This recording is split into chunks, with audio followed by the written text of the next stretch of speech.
Good morning, good afternoon, and good evening to all our Answorth parents. I am so glad that you chose Answorth Academy as your school for VPK this year. I am Rebecca Pace. I go by Miss Becky, and I'm the lead teacher in Room 9. And today I'm going to share with you some information about the VPK year and what to expect. All right, so to start us off with, it's super important for everyone to arrive in the classroom by 8:30. Arrival means that you might need to get here by 8:20 to accommodate the check-in process and the questionnaires and cleaning of the feet and stuff. And we appreciate your support in getting through these procedures and getting into the classroom so that we can start on time.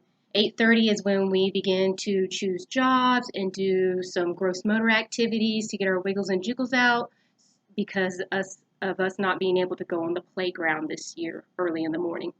All right, so we really appreciate if the kids are in the classroom by 8:30. Thank you. Next, I'm going to talk about our assessment process. Answorth has several assessments to help you identify your child's skills levels and how they're developing throughout the year. And we are beginning one right now. It goes between the month of August and mid-September, and it's the initial assessment. This is the Answorth initial assessment, and it just helps us create a baseline of knowing if your child knows their colors and which ones they don't know, and their shapes, if they can recognize the letter in their name or not. It's just a baseline knowledge for the teachers. It doesn't get sent home to y'all. It's just for us to help guide us in creating our monthly goals and other activities. So that's the initial assessment. Our next assessment is the VPK Pre-K assessment that is done 3 times a year, and we will be doing that AP1, which is also a starting point. And you'll get information about the AP1 and their child's skills levels that they show throughout that. AP1, it has 4 domains. It's print, knowledge, phonological awareness, math, and oral language. And don't be surprised if your child comes home with their progress and it shows that they scored low, because this is the beginning of our academic year, and lots of children do not know compound words, and it asks about compound words, and there are a few regional bias questions in the oral language part. So hint, hint, talk about hockey with your children. But it's just, again, a starting point to let us know where your children are and how they will grow through our program as the year goes on. Now, if your child does score low on 2 areas on the AP1, they will receive an AP2 in January or mid-December, early January. And we want to see that they're growing so that they increase in some of the areas that they maybe had a lower score in. And then again, we do AP3 for the VPK assessment in late April, early May, and that's the final assessment. And all children are supposed to show some growth in some areas, some growth in all areas, showing that, they can accomplish. They learn compound words. They learn that hockey is a team sport, even though everybody in Florida wants to say golf when they see a hockey stick. But that's just a joke between us teachers and everything with that particular question.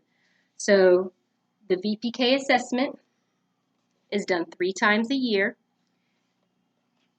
and you'll get some information sent home about the first one, the second one, and the last one. All right? And those are called the APs. AP1, AP2, AP3. Our next assessment is our monthly goals that we have set forth each month for our Answorth parents. And we create those monthly goals using the Florida standards for early learning. And we use the initial assessment and other um, observational interests that kids are showing to create these monthly goals and make sure the kids are developing fundamental skills at the appropriate time in their life and stuff. So check these every month. There will be one in your yellow file folder that we do here at Ainsworth. All right. And it's also these monthly goals also help us create the next assessment, which is our annual progress reports. There's a first semester progress and a second semester progress. And the progress report helps you see that one, they're mastering their monthly goals because they also connect with this. And two, this is a little more detailed and goes into more information like letter recognition, uppercase and lowercase, sound recognition, their address, patterns, math, one-to-one correspondence, counting 0 to 30, being able to do gross motor skills and fine motor skills like holding a pencil correctly and cutting with scissors correctly. But we will also have a chance to talk about these if you are interested. Once you see each of these progress reports come home, you are welcome to communicate with us through conferences. Our conference schedules are in January, and again in April. So if you have any questions or concerns, or you just want to touch base with a teacher, we are opening up to video conferences and phone conferences at those two times. So be on the lookout through your newsletter each month for lots of information or a direct phone call. If the teacher needs to talk to you, she might reach out and tell you personally, let's have a conference. I see some red flags or something. Again, don't be overly concerned that your child scores low or may have some difficulties in an area because we are planting the seed, all right, that will help them grow as they move on. The exposure is what they need, and then that if you are helping us with the skills levels, that they'll finally master it. And if they don't master it this year, they will get it through the more exposure they have in kindergarten next year. But please help us help them develop these goals and skills. The next thing I'm going to show you, the children are going to have the Xanablazer, and we're sending that home so that you can see how to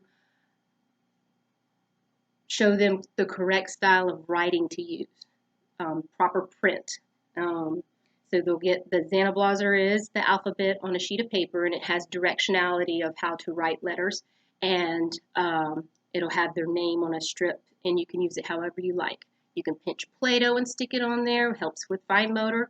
You can laminate it with tape and have them trace over it with dry erase markers so that it can erase off and stuff, or just have it in front of them in a sheet of paper and have them practice writing their name. Their name is the first word that they should own because it's about them. So continue to try to help us with that aspect too, is to develop the letters in their names, recognize them, say it, spell it, first and last. We also will have a star student poster that is sent home each week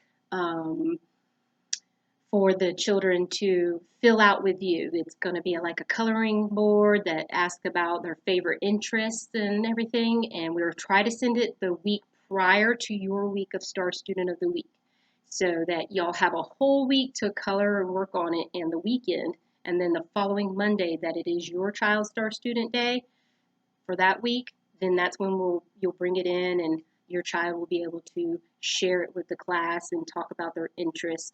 Since we are not allowed to do a lot of parent involvement this year due to COVID and everything, we appreciate the little bit that we can get. So We hope that y'all fill out this great poster that we are given and take your time and make it look beautiful. And can't wait to see what kind of creative kids we have and their interests. All right. So if y'all have any questions, remember you're always welcome to call Tamsin and Miss Chris and Sam in the office and give us any information that you need. Thank you. Have a nice day. Have a nice night. Have a nice weekend.